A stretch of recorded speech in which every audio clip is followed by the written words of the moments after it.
Mga kababayan, mga Pilipino, mga matitinong Pilipino, makinig kayo sa boses ng taong bayan na lumalaban para sa katarungan, demokrasya at kapayapaan ng ating mahal na bayang Pilipinas. Nandito po tayo ngayon sa harapan ng House of Representatives habang sa kasulukuyan ginawa ng House of Representatives Quadcom, sabi nila Quadcom daw, ang investigasyon tungkol sa mga nagawang mabuti ng ating pinakamamahal na Vice Presidente Inday Sara Duterte Carpio. Ang isyo na kanilang iniimbestigahan ay tungkol sa confidential funds na ginastos para sa pagsiservisyo sa opisina ng Vice Presidente sa taong bayan. Ngunit, bakit ang tanong ngayon ng taong bayan, kung mangingimbestiga kayo sa confidential funds, mga Quadcom dyan sa Kongreso, si Inday lang, si VP Inday lang ang inyong inimbestigahan. Sino-sino ba ang mga tumatanggap ng confidential funds? Sino-sino ba? Marami, di ba? Marami, lahat sila. Presidente, Oo. Vice Presidente, Senador, mga cabinet secretaries, sino pa? Congressman, senador, gobernador, mayors, lahat tumatanggap ng confidential funds. Bakit si Vice President lang ang inyong sinisingle out na inimbestigahan? Bakit? Ha? Dapat kung mangimbestiga kayo, imbestigahan ninyo lahat na tumatanggap, di ba? Lahat tumatanggap ng confidential funds ay imbestigahan ninyo. Sa makatuwid, ang taong bayan, ang Pilipino, bumuhusga sa inyo, mga Quadcom dyan sa Kongreso, na nabayaran lang kayo. Sinong magbayad? Sino? Tambaluslos. Sinong nagbayad sa kanila? Tambaluslos. At bakit nagbayad si Tambaluslos sa mga Quadcom na congressman at congresswoman? Dahil may ambisyon siyang maging presidente. Bakit siya ng ambisyon na maging presidente? Na malayo pa naman ang eleksyon, 2028 naman. Siguro, isa sa mga rason na nagmamadali siya dahil unang-una, totoo malayo pa ang 2028 eleksyon. Wala siyang boto pagdating doon sa taon na yan. Zero. Pero ngayon, ang totoo noon ito na ang totoo.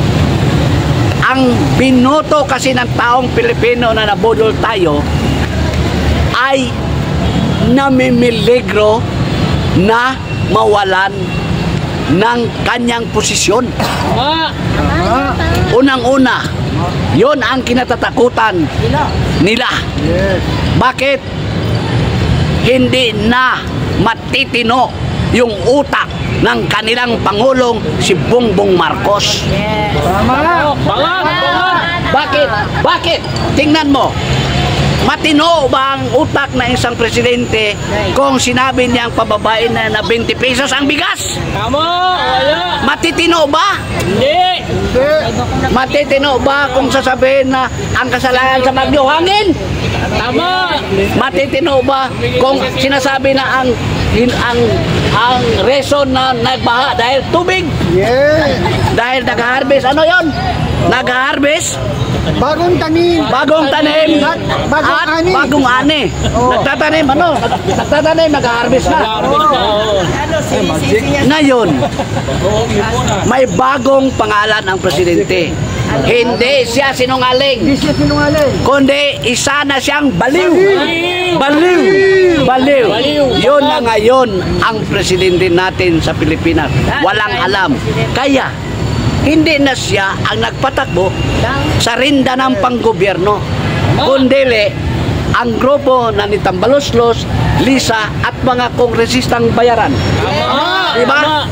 So, kung baliw ang presidente, sino ngayon ang may karapatang pababain siya? Sino? Taong bayan. Taong bayan. Taong bayan ang may karapatan na magpapaalis sa kanya dahil baliw na nga eh.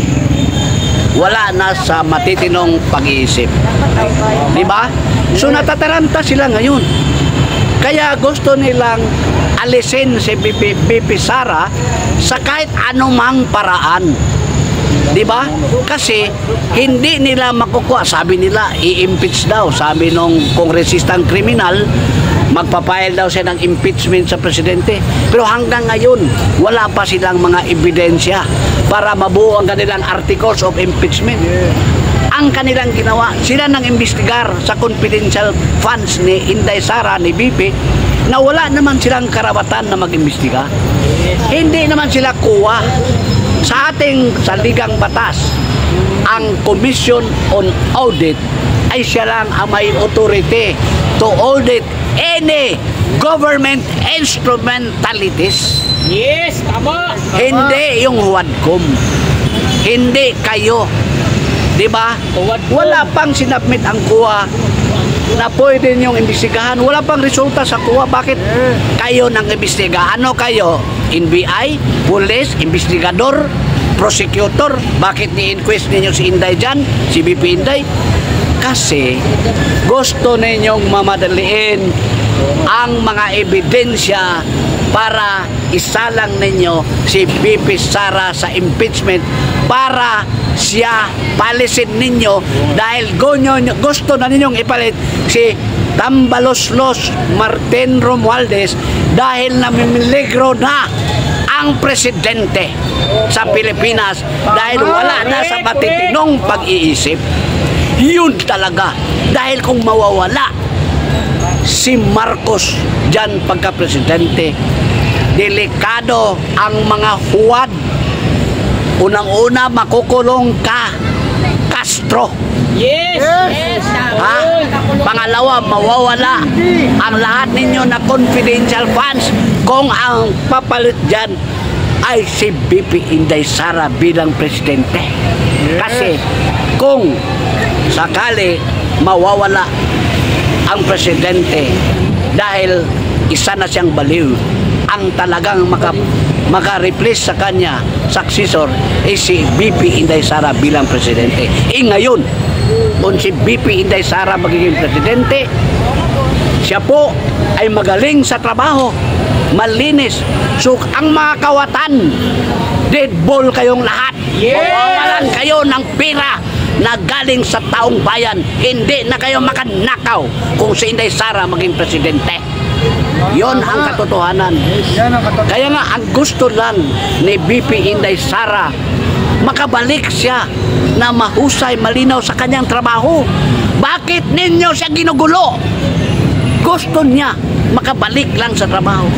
Ngayon, pati mga OBP staff niya, mga staff sa kanyang opisina, ginugulo ninyo para lang magulo. Ha?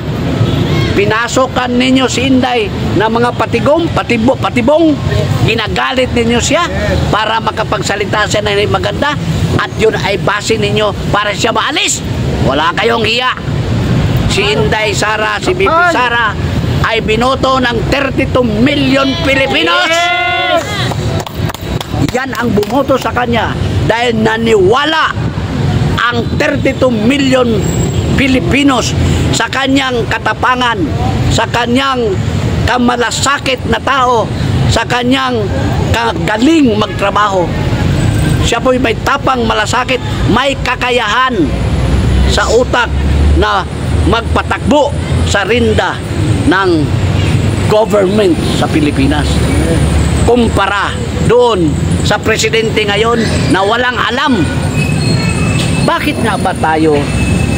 Bakit nga din ba tayo nakapapresidente ng walang alam? Bakit ba? Sa bagay, naniwala kasi tayo kay Inday Sara. Yes, nabudol. Diba?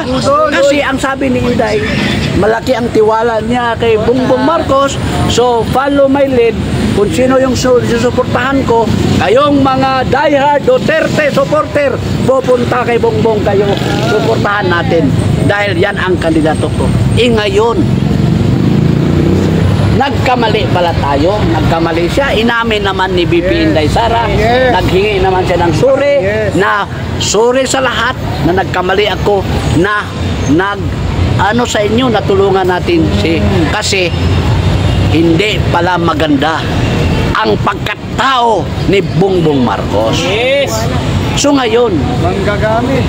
3 taon pa bago matapos ang 2028. Kaya ba natin mamunuan ang isang baliw?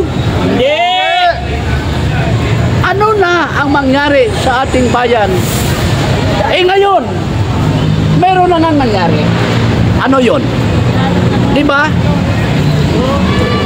No less than si Katonyeng Yes. na supporter at BFF ni Lisa Marcos. Nagsasalita si Katonyeng. Sabi niya, Presidente Marcos, disiplinahin mo ang iyong mga tao dahil kaliwat kanan na ang pagnanakaw sa kaban ng bayan. Di ba? Yes. Ang tanong, Katonyeng, unang-una, wala na sa matitinong pag-iisip ang presidente. Yes. Yes, Totoo, tama. totoo. Pangalawa, pamilya niya ang mga magnanakaw. Yes. Pangatlo, mga kaibigan mo, Bongbong Marcos sa mga mananakaw. Yes. Mga relatives, mga kaibigan, pamilya ng mga kaibigan mo, mga magnanakaw. yan. Paano mo sila palisin? Paano mo sila disiplinahin? Yes. Yun nga ngayon ang nagbalot sa iyong pagkatao. Maliban sa wala ka na sa wastong pag-iisip, kaya nga you are being abused by your relatives, everybody nakapaligid sa iyo, lahat na mga politikong nagnakaw sa pira ng bayan. Puro na kaya nga galit na ang taong bayan. Yes. Galit na. Huwag na kayong mag-divert attention na ang kasalanan ng presidente, ang kasalanan ng mga kawatan na sa gobyerno ay inyong ilihis doon sa pinakabait na vice-presidente sa Pilipinas. Kayo ang dapat maalis. Marcos, alis dyan! Marcos, alis dyan! Marcos, alis dyan! Hindi ka namin kailangan! Salot ka ng bayan! Hindi Marcos alis dyan. Marcos impeach. So, Marcos impeach! Marcos impeach! Marcos impeach! Kayong mga matitino, alam natin na merong silent majority na matitino dyan sa Kongreso at Senado. Himukin natin sila na kayo po ay nag-earn kayo ng oath sa taong bayan na ang taong bayan lang ang inyong sisilbihan. Ngayon, hindi kayo bulag sa katotohanan. Hindi kayo bulag sa mga nangyayari ngayon sa bansa. Meron kayong kapangyarihan na i-impeach ninyo ang presidente kasi andyan na ang lahat ng mga ebidensya ng kasalanan ng presidente. Alam ninyo yan. Yes. Makagawa na kayo ng articles of impeachment laban sa presidente. Yes. Maliban sa pagkabaliw, marami siyang kasalanan at kasalanan ng kanyang mga relatives, mga kaibigan, nga siya talaga ang dahilan. So that is an impeachable offense. that is culpable violations of our Constitution. That is betrayal of public trust. So mga matitinong congressman, congresswoman, at saka Senado, impeach the President. Siya ang dapat ang impeach, hindi ang Vice Presidente. Kasi matitino ang Vice Presidente. Marcos impeach. Marcos impeach. Marcos impeach. Marcos impeach! Marcos alis dyan! Marcos alis dyan! Marcos impeach! Marcos impeach! Maraming salamat. Sir, may tanong lang. Oh, may tanong. Anong masasabi nyo ngayon na in-extend yung contempt ni Atty. Lopez? Ito nga. This extension. Ito nga, kabaliwan na yan. Kung baliw ang presidente at sinasabi ng mga alipores niyang namimira sa kanya na i-extend ang contempt, script nila yan. Sige nga, apihin ninyo. Kasi habang inyong inaapi si Vice Presidente Inday Sara at ang kanyang mga staff, para na ring inaapi ninyo ang taong bayan. Magagalit ang taong bayan sa mga ginagawa ninyo at pasasalamat kami sa inyo dahil kayo ang dahilan na aaklas ang taong bayan dahil sa mga kagagawa ninyo. 5 days extension pa daw, sir. Ha? 5 days extension na contempt pa daw nang dahil hindi siya umattend ngayon. Kabaliwan na yan. May sakit eh. Hindi, wala na tayong rason. Kabaliwan na yan. In the first place, niloloko lang ninyo ang tao. Hindi kami mga bobo katulad ninyo. Alam niyo, sampal yan sa mga congressman. Sampal yan sa mga congressman. Bakit pinapayagan nila yung Bakit ganyan? ninyo pinapayagan? Ito Hindi pa, pa sir. katawa-tawa. Ito pa, ang Hindi pa parang nagpa-extension pangagda rin ng ng impeach Quadcom. ay itong si Franz Castro. O yan, kangaroo court. Biro mo. Convicted yan eh. Biro mo sa kabaliwan ng ating Pangulo at mga congressman na rin at mga ibang leader natin. Congressman Castro, komunista. Yes, Convicted. Convicted pa. Ang komunista ay kalaban ng demokrasya. Yes. Tayo po ay demokrasya. Nagpapauto-uto na tayo sa komunista. Yes. Dahil lang kasakiman sa pira. Putang ina. Panluloko na yan sa taong bayan. Lahat na gagawin ninyo dyan, hindi na kami maniniwala taong bayan dahil kasakiman, kabaliwan na yung ginagawa ninyo dyan. Castro, convicted criminal, ginawa kang gago ni Tambaloslos. Sunod-sunuran. Sunod-sunuran ka. Teacher ka pa naman. Anong klaseng values ang natutunan mo ngayon? Wala. Teacher ka pa naman. Teacher ka pa naman. Teacher ka ng pagnanakaw pala. Panglilin lang. Tanongin nyo yung mga pondong kinolekta nila sa AX. O, saan ang pundo daw sa AX? Pera ba nyo yun? Pera ng taong bayan dyan. Lahat na sa inyong bulsa, lahat na ginastos ninyo, lahat na mga luho ninyo, lahat ng kinakain ng mga anak nyo, pera ng taong bayan. Mahiya kayo! Mahiya kayo! Mahiya kayo! Mahiya kayo! Mahiya kayo! Mahiya kayo! Maraming salamat Salamat. po sa mga viewers. At may mga naki-join pa. Salamat po sa mga Ayan, vlogger na nandito. shoutout muna kayo sa 570 na nanonood. Oh, shout out sa mga 500 nanonood na Para viewers. kay Vice President Sara Duterte. Laban ng Pilipinas! Hihintayin ka namin, hindi kami aalis dito. Hindi kami alis dito. Maraming salamat po.